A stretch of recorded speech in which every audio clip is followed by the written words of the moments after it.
बिस्मिल्लाहिर्रहमानिर्रहीम। पहले जैसा कि आपको पता है कि हम अपनी जो मैनेजमेंट हमारी है, मैनेजमेंट की किताब है, इसके पहले 2 यूनिट हम लोग कर चुके हैं, कंप्लीट कर चुके हैं। आज हमने तीसरा यूनिट करना है रिसोर्स मैनेजमेंट के बारे में।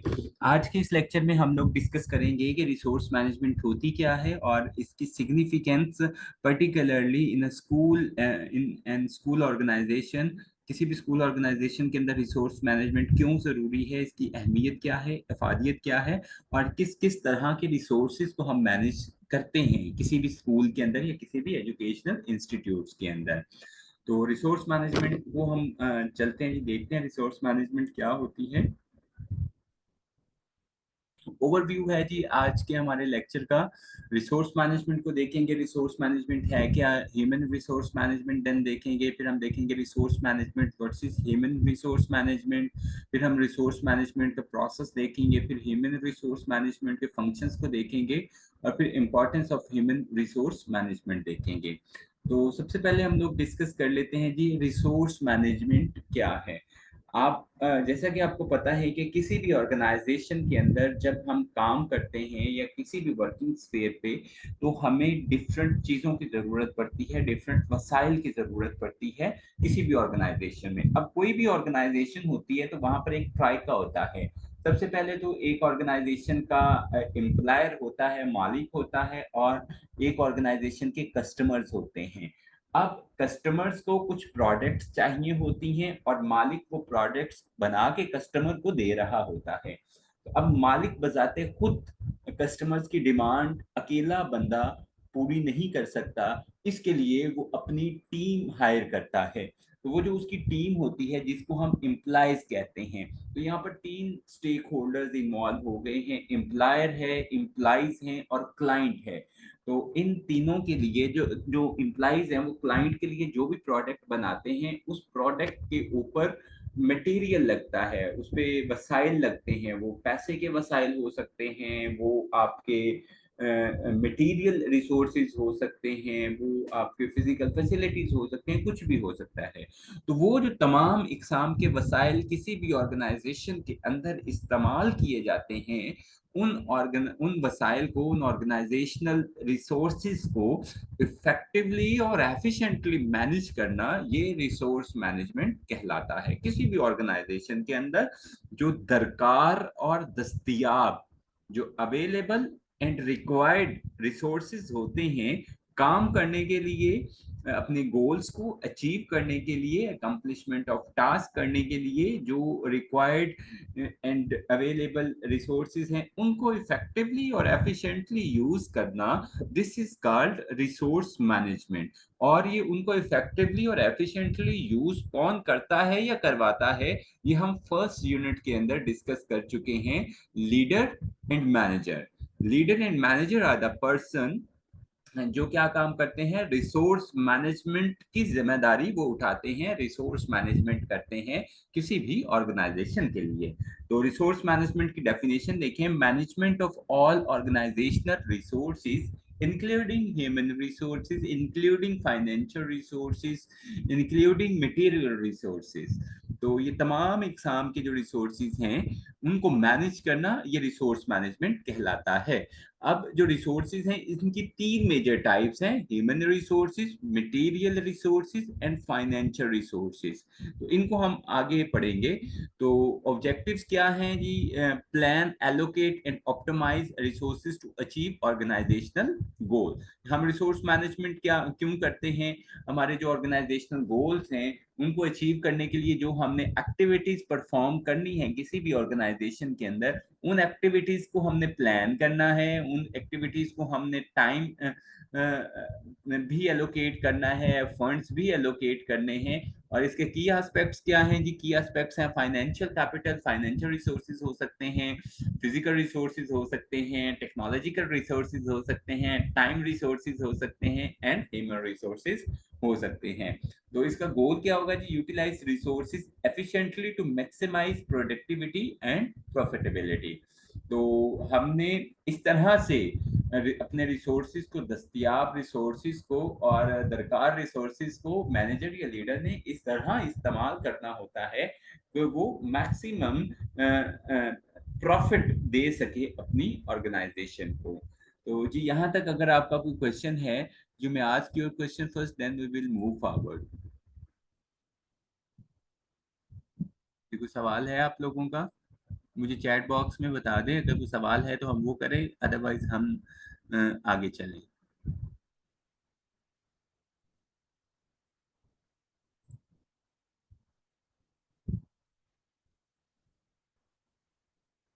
ओके, नेक्स्ट हमारे पास आ जाता है जी ह्यूमन रिसोर्स मैनेजमेंट आ जाता है। अब देखते हैं जी हम ह्यूमन रिसोर्स मैनेजमेंट क्या है। ह्यूमन रिसोर्स मैनेजमेंट, जो इंसान होते हैं, इंसान कैसे रिसोर्सेज हैं। अब देखें किसी भी ऑर्गेनाइजेशन के अंदर, पहले ही हम डिस्कस कर चुके हैं कि अकेले एम्प्लॉयर ने, अकेले मालिक ने, या सीईओ ने, या चीफ एग्जीक्यूटिव या चीफ ऑपरेटिंग ऑफिसर ने, या मैनेजिंग डायरेक्टर ने खुद तो काम नहीं करना मशीनों के ऊपर खड़े होके। तो उसको क्या करना पड़ता है, अपनी टीम हायर करनी पड़ती है। तो वो आप ह्यूमन रिसोर्स मैनेज करते हैं। कोई भी एक्टिविटी परफॉर्म करनी है, वो कौन लोग करेंगे, उनके लिए एलिजिबिलिटी क्राइटेरिया क्या होगा, किन स्टैंडर्ड्स को वो मीट करेंगे, उनकी क्वालिफिकेशन क्या होंगी, या प्री रैक जो चीजें हैं, यानी कि प्री रेकोजिट जो चीजें हैं, वो क्या क्या उनके अंदर खसूसियात होंगी, तो लोगों को हमने किसी भी एक्टिविटी के लिए हायर करना है। तो लोगों की खसूसियात का अंदाजा लगाना, लोगों की काबिलियत का अंदाजा लगाना, और किसी भी ऑर्गेनाइजेशन में काम करने के लिए इंतहाई मुनासिब कैंडिडेट और सूटेबल कैंडिडेट का इंतखाब करना, ये ह्यूमन रिसोर्स मैनेजमेंट कहलाता है, जिसको हम आम जुबान में एचआरएम कहते हैं। हर ऑर्गेनाइजेशन के अंदर एक एचआरएम डिपार्टमेंट होता है। उस डिपार्टमेंट ने काम क्या करना होता है, उस डिपार्टमेंट ने उस ऑर्गेनाइजेशन के लिए जो दरकार ह्यूमन रिसोर्सेज हैं, जो लोग हैं, एम्प्लॉयज को भर्ती करना होता है, उनकी प्रोफेशनल डेवलपमेंट करवानी होती है, उनको कॉम्पनसेट करना होता है। तो ह्यूमन रिसोर्स मैनेजमेंट को हम लोग देख लेते हैं, डेफिनेशन इसकी देखें। Focus on managing and developing human resources within the organisation. कि ह्यूमन रिसोर्स मैनेजमेंट किसको कहते हैं, कि विद इन द ऑर्गेनाइजेशन हम क्या करते हैं, लोगों को सिलेक्ट करते हैं, और हम for right work for right person हम सिलेक्ट करते हैं। ये नहीं होता कि एक काम करने के लिए एलिजिबिलिटी क्राइटेरिया जो है वो एमएससी फिजिक्स होनी चाहिए, तो वहां पर हम एमएससी केमिस्ट्री वाला बंदा, तो एमएससी केमिस्ट्री वाला है, लेकिन वो एमएससी फिजिक्स वाला काम नहीं कर पाएगा। तो हम right man eight right place select करते हैं, ये एचआरएम की सबसे मेन रिस्पॉन्सिबिलिटी होती है। तो focus on managing and developing human resources within the organisation. उसके बाद फंक्शन आ जाता है जी, एचआरएम डिपार्टमेंट क्या क्या काम करता है। एचआरएम डिपार्टमेंट एम्प्लॉयज की रिक्रूटमेंट करता है, उनको भर्ती करता है, उनकी सिलेक्शन करता है। जो सिलेक्टेड एम्प्लॉयज होते हैं, जिनको भर्ती कर लिया जाता है, उनकी ट्रेनिंग करवाई जाती है, उनको प्रोफेशनली डेवलप किया जाता है, और उनकी परफॉर्मेंस को इस तरीके से मैनेज करवाया जाता है, उनसे ऐसे काम लिया जाता है, परफॉर्मेंस मैनेजमेंट करवाई जाती है कि वो अपनी ऑर्गेनाइजेशन के लिए ज्यादा से ज्यादा बेनिफिशियल साबित हो सके, फायदेमंद साबित हो सके। कॉम्पनसेशन उनको दी जाती है, उनको उजरत दी जाती है, उनको उनका रिवॉर्ड दिया जाता है काम करने का, मुख्तलिफ और उनको बेनिफिट्स दिए जाते हैं। एंड एम्प्लॉयर रिलेशंस, और लोगों के साथ, एम्प्लॉयज के साथ रिलेशनशिप बिल्ड करना होता है। ये एचआरएम के फंक्शंस हैं। तो पर्पस क्या है जी, इसका मकसद क्या है एचआरएम का? Align HR practices with the organisation strategic objectives. की ऑर्गेनाइजेशन के जो ऑब्जेक्टिव्स हैं, स्ट्रेटेजिक ऑब्जेक्टिव से मुराद ये है कि आपको ऑर्गेनाइजेशन को चलाने के लिए जो जो तरीकाकार आपने वजह किया हुआ है, जो जो उसूल ज़वाबित और जो जो आपने वो कवानीन बनाए हुए हैं, उन कवानीन को आपने क्या करना है, फॉलो करना है, उनके साथ इंक्लाइन करना है अपनी तमाम की तमाम एचआर प्रैक्टिसेस को। एचआर प्रैक्टिसेस क्या है, ये जो आप ऊपर फंक्शन पढ़ चुके हैं, यही आपकी एचआर प्रैक्टिसेस हैं। इसकी इंपॉर्टेंस क्या है? Creates a positive work environment. कि एक ऑर्गेनाइजेशन के अंदर एचआर, अच्छी एचआर प्रैक्टिसेस क्या करती हैं, किसी भी ऑर्गेनाइजेशन के अंदर जो वर्किंग स्फीयर होती है, वहां पर एक रिच वर्किंग एनवायरनमेंट क्रिएट करती है, एक पॉजिटिव एनवायरनमेंट क्रिएट करती है। अब वो पॉजिटिव इन्वायरमेंट क्या करता है, लोगों को इनकरेज करता है, उनकी एंगेजमेंट को इंक्रीज करता है, उनके फोर्सेस इंप्लाई एंगेजमेंट के लोग डेडिकेटेड जो वर्कर्स हैं, जब उनको एक अच्छा माहौल मिलेगा काम करने के लिए, वो डेडिकेटेड होके, वो डिवोटेड होके काम करेंगे towards their organisation and enhance job satisfaction. और अच्छी एचआर प्रैक्टिसेस, उनको उनके काम की अच्छी रिकॉग्निशन मिल रही है, उनको उनके काम की अच्छी compensation in form of pay, in form of salary, in form of other incentives, in form of bonus मिल रही है, तो वो लोग सेटिस्फाइड होंगे, they will be highly satisfied with their work. वो अपने काम के लिए, काम के साथ बड़ा मुतमिन होकर वो काम करेंगे कि हाँ भाई मैंने इस ऑर्गेनाइजेशन के साथ रहना है, ये ऑर्गेनाइजेशन मेरे भलाई का काम कर रही है, मैंने इसको छोड़ के कहीं नहीं जाना। तो ये अच्छी एचआर प्रैक्टिसेस जहां पर हो रही हैं, तो वहां पर लोगों की जो जॉब सेटिस्फेक्शन लेवल है वो बहुत हाई होगा और उनकी रिटेंशन होगी। तो जी यहाँ तक अगर आपका कोई क्वेश्चन है, you may ask your question, then we will move forward. ये any question from your side? भाई ये बता दिया करें ताकि हम लोग आगे फॉरवर्ड हो जाया करें ना, फौरी, टाइम ना वेस्ट हो हमारा।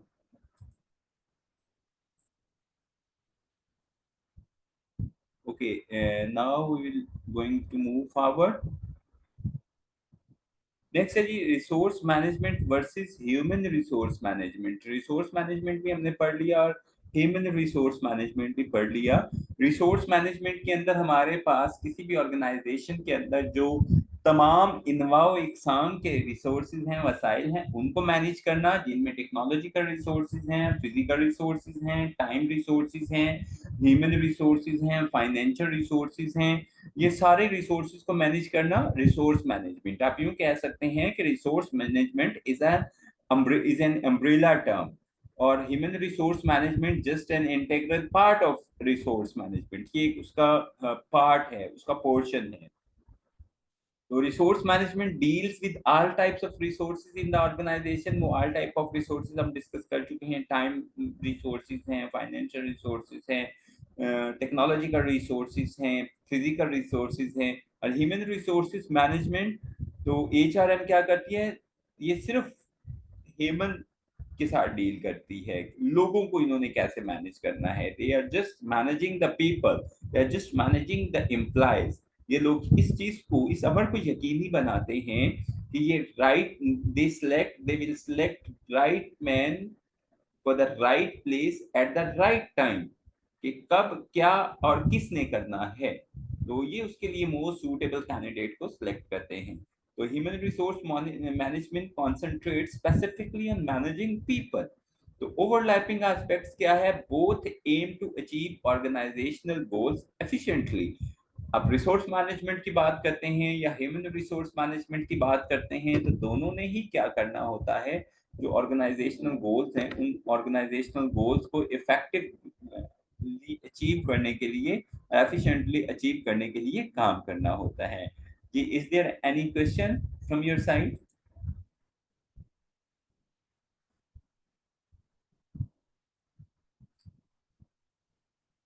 ये ह्यूमन रिसोर्स, नाइला यूनुस, ये जो ह्यूमन रिसोर्स है, ह्यूमन रिसोर्स में सिर्फ अब देखें किसी भी ऑर्गेनाइजेशन के अंदर जो रिसोर्सेज होते हैं वो मुतादिद इकसाम के होते हैं, जिसमें ह्यूमन रिसोर्स है, मटेरियल रिसोर्स है, फिजिकल रिसोर्स है, टाइम रिसोर्सेज है, फाइनेंशियल रिसोर्सेज हैं, टेक्नोलॉजिकल रिसोर्सेज हैं। तो इनमें से ह्यूमन रिसोर्स एक किस्म है। एम्प्लॉयज को भी भर्ती करना ये भी वसाइल है ना। अगर इंसान नहीं होंगे, एम्प्लॉयज नहीं होंगे, तो किसी भी ऑर्गेनाइजेशन का काम अच्छे तरीके से नहीं ना हम लोग कर सकते। तो उनको मैनेज करना ह्यूमन रिसोर्स कहलाता है। Is it clear now? जी Naila Yunus, is it clear?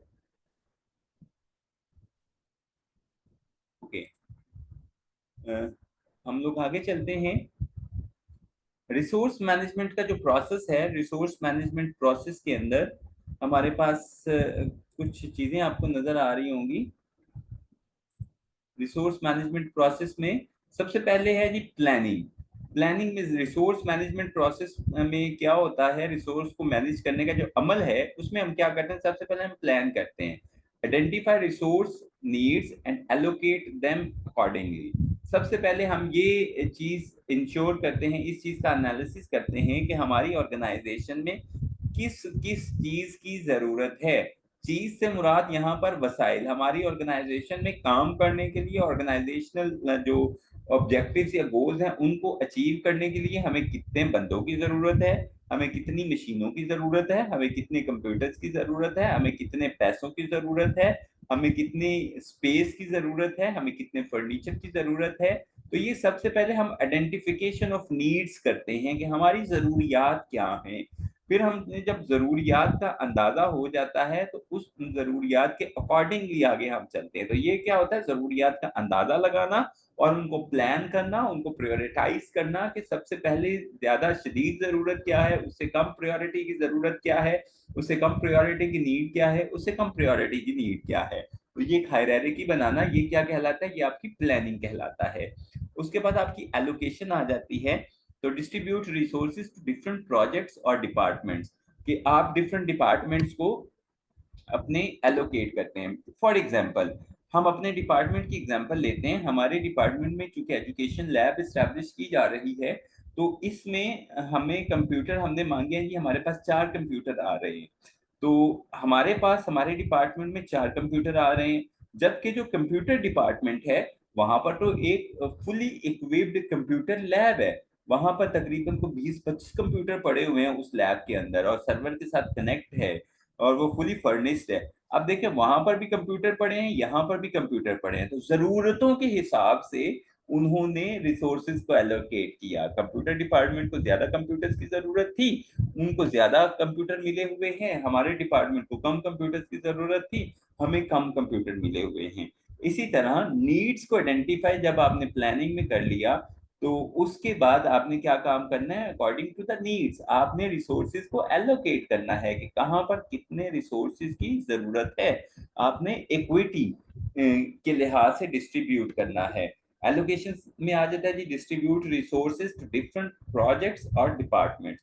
उसके बाद यूटिलाइजेशन है। यूटिलाइजेशन में आपने ये यकीनी बनाना है कि आपने जो रिसोर्सेज एलोकेट कर दिए हैं, आपने रिसोर्सेज अवेलेबल कर दिए हैं, जो आपके एम्प्लॉयज हैं उन रिसोर्सेज को मैक्सिमम यूज करें और उनका ज़या कम से कम हो, उनको वेस्ट कम से कम किया जाए, ताकि एफिशिएंसी के साथ साथ इफेक्टिवनेस भी ऑर्गेनाइजेशनल गोल्स के अंदर आ सके।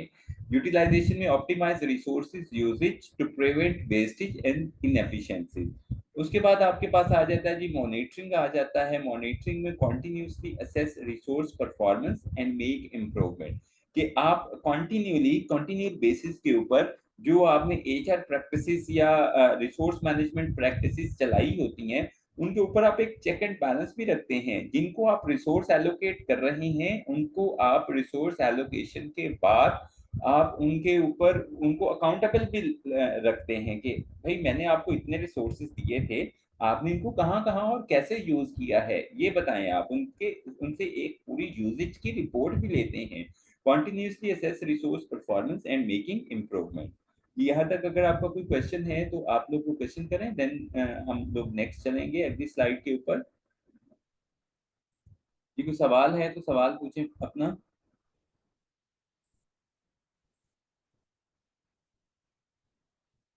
जिस स्टूडेंट्स कुछ सवाल है आप लोगों का, ये बाकी लोग सो रहे हैं।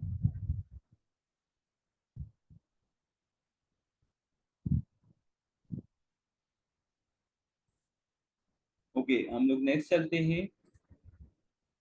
नेक्स्ट हमारे पास है जी ह्यूमन रिसोर्स मैनेजमेंट फंक्शन। अब ह्यूमन रिसोर्स मैनेजमेंट के फंक्शन हम लोग देख लेते हैं। ह्यूमन रिसोर्स मैनेजमेंट के फंक्शंस क्या हैं। पहले तो हम रिसोर्स मैनेजमेंट की बात कर रहे थे, उसके प्रोसेस की बात कर रहे थे। अब हमने बात करनी है ह्यूमन रिसोर्स मैनेजमेंट के फंक्शंस की। तो सबसे पहले आ जाता है जी हमारे पास रिक्रूटमेंट एंड सिलेक्शन। सबसे पहले हमने रिक्रूट करना है एम्प्लॉयज को, एक फिल्टर से गुजारना है, जो हमारे लिए सूटेबल एस्पिरेंट्स हैं, सूटेबल कैंडिडेट्स हैं, उनको फिर हमने रिक्रूटमेंट प्रोसेस से गुजारते हुए उनको हमने सिलेक्ट करना है, उनकी सिलेक्शन करनी है। तो इसमें क्या है जी, attracting and hiring the right talent for the organisation recruitment process में आता है। उसमें ट्रेनिंग एंड डेवलपमेंट आ जाती है। ट्रेनिंग एंड डेवलपमेंट में रिक्रूटमेंट सिलेक्शन में आपका आगे जॉब एनालिसिस हम पहले करते हैं। जॉब एनालिसिस में फिर हम आगे दो फर्दर चीजें करते हैं। उसमें जॉब स्पेसिफिकेशंस होती हैं, जॉब डिस्क्रिप्शंस होती हैं, इनको हम फर्दर डिटेल में डिस्कस करेंगे। तो नेक्स्ट हमारे पास आ जाता है जी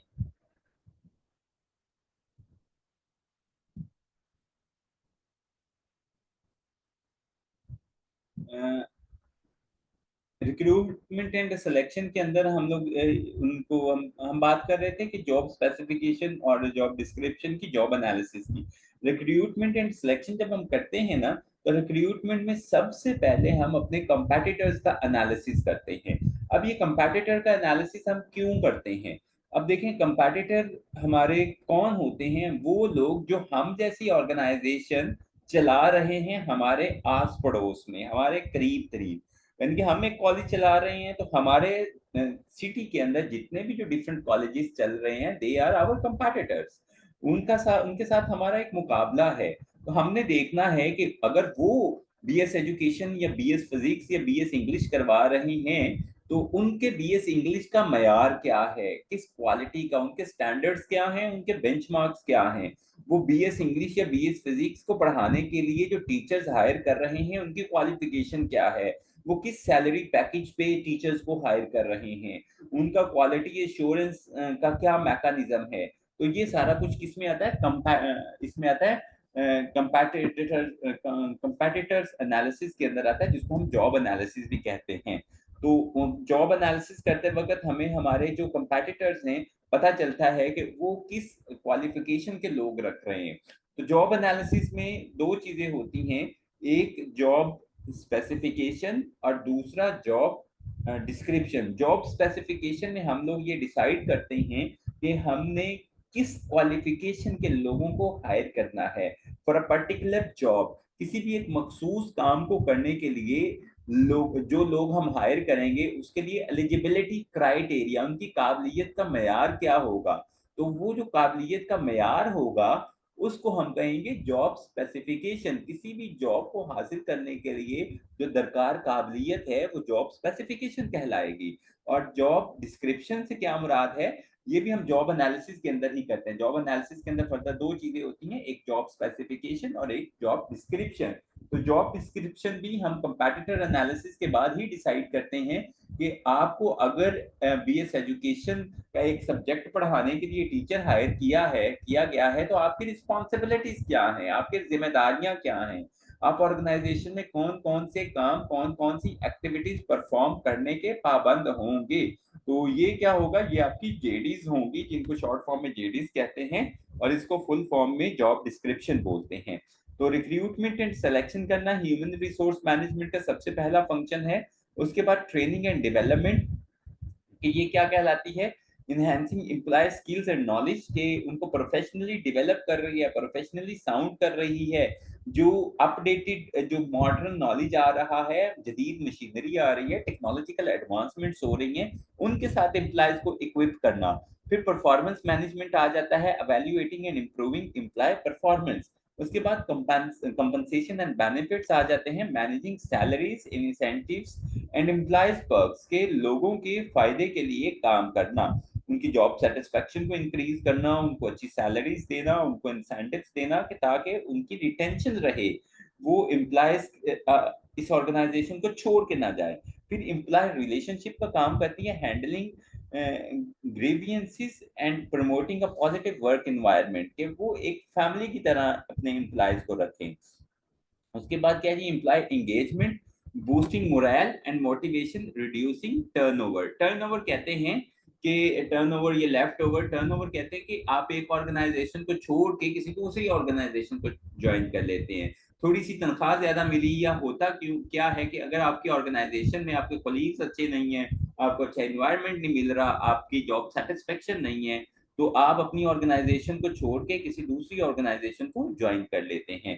तो ये क्या है जी, अपनी रिटेंशन को, रिटेंशन इंक्रीज करते हैं, एम्प्लॉय की एंगेजमेंट ऑर्गेनाइजेशन के साथ बढ़ाते हैं। HR planning and strategy, aligning HR practices with business goal, diversity and inclusion, कि आपके ऑर्गेनाइजेशन के अंदर मुख्तलिफ बैकग्राउंड के साथ ताल्लुक रखने वाले, मुख्तलिफ देहातों के से, मुख्तलिफ शहरों के से ताल्लुक रखने वाले लोग हैं, तो उनके मुख्तलिफ कल्चर हैं, उनके लिए एक इंक्लूसिव और एक conducive environment, work place culture create करना, work place healthy and safety, कि जितने भी एम्प्लॉयज काम कर रहे हैं उनके लिए सेफ्टी को मद्देनजर रखना, सेफ्टी प्रिकॉशंस का बंदोबस्त करना, उनकी हेल्थ का ख्याल करना, ensure a safe working environment, comply with safety regulations, provide training and address hazards, उनको हादसात के बारे में ओरिएंटेट करना, उनको हंगामी सूरत हाल से कैसे निपटना है इसके बारे में ओरिएंटेट करना, टैलेंट मैनेजमेंट।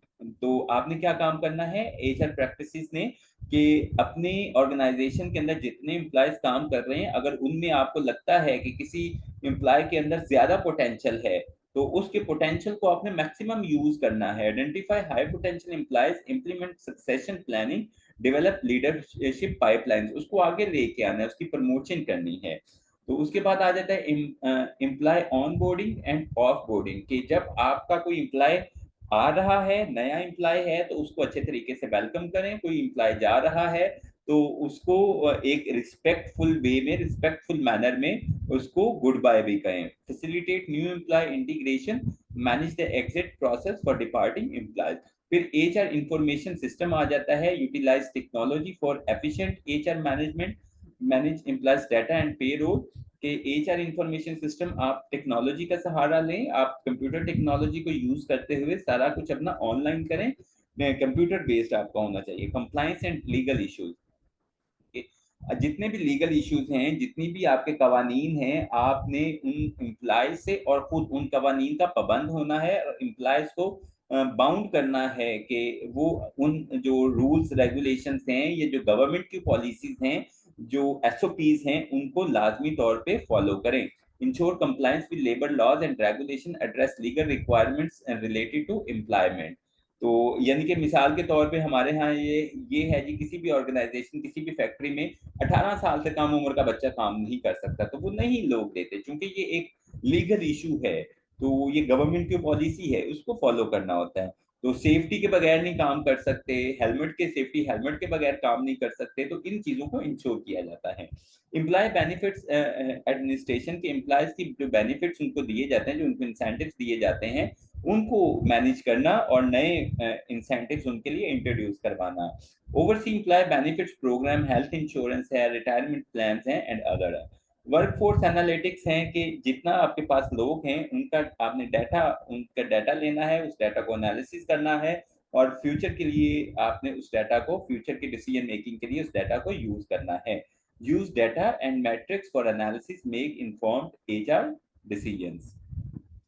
तो नेक्स्ट आ जाता है जी हमारे पास इंपॉर्टेंस ऑफ एचआरएम आ जाती है, एचआरएम की अहमियत क्या है।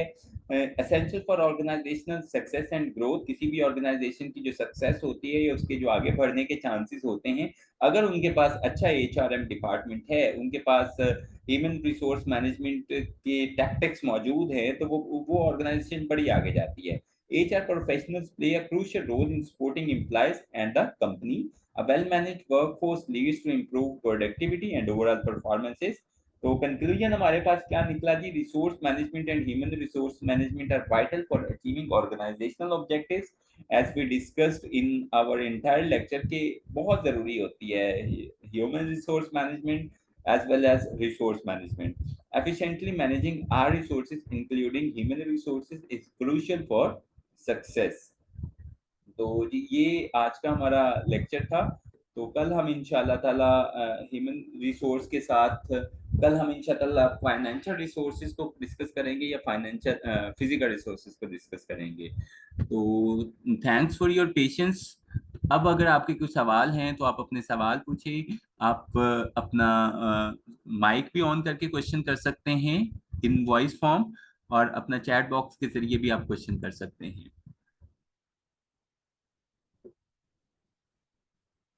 जी, इट्स योर टर्न, आप लोग अपने क्वेश्चन करें please.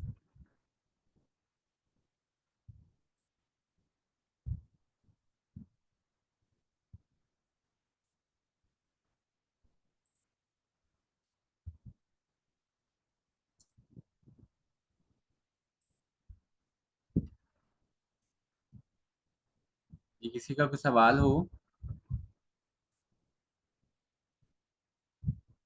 Ji, HR information system जो होता है, एचआर इंफॉर्मेशन सिस्टम ये है कि जिस तरह अब स्कूल साइट पे भी और कॉलेज साइट पे भी आप लोग स्कूल्स में जाते हैं तो एक सिस बना हुआ है। तो सिस है, डिफरेंट एप्स हैं, उन एप्स के ऊपर उन सॉफ्टवेयर्स के ऊपर एम्प्लॉयज का डाटा अपलोड किया जाता है। तो एचआर इंफॉर्मेशन सिस्टम क्या है जी, हमारे कॉलेजेस के अंदर भी, डिफरेंट यूनिवर्सिटीज के अंदर भी पोर्टल बना लिए जाते हैं, ऑनलाइन पोर्टल बना लिए जाते हैं। वहां पर टीचर्स की क्वालिफिकेशन, टीचर्स की सारी सीवीज अपलोड होती हैं, उनका सारा सर्विस रिकॉर्ड वहां पर अपलोड होता है, उनके बारे में डिटेल्स, उनके बारे में सारी इंफॉर्मेशन वहां पर स्टोर होती हैं। तो आप किसी भी ऑर्गेनाइजेशन में काम करें तो आप एक ऐसा सॉफ्टवेयर यूज करें, HR information system, computerised HR information system use करें, कि आप बजाय पेजेस पे नोट करें, आप अपने कंप्यूटर के अंदर आपके पास वो एक्सेस होनी चाहिए, वो ऑनलाइन एक्सेस होनी चाहिए, जहां पर मर्जी बैठे, जिधर मर्जी बैठे, आपको किसी भी एम्प्लॉय के बारे में किसी भी नौइयत की इंफॉर्मेशन की जरूरत है तो आप उसको वो वहां से चेक करें और उससे अपना मुस्तफीद हो सके। Is it clear now? Halima, is it clear?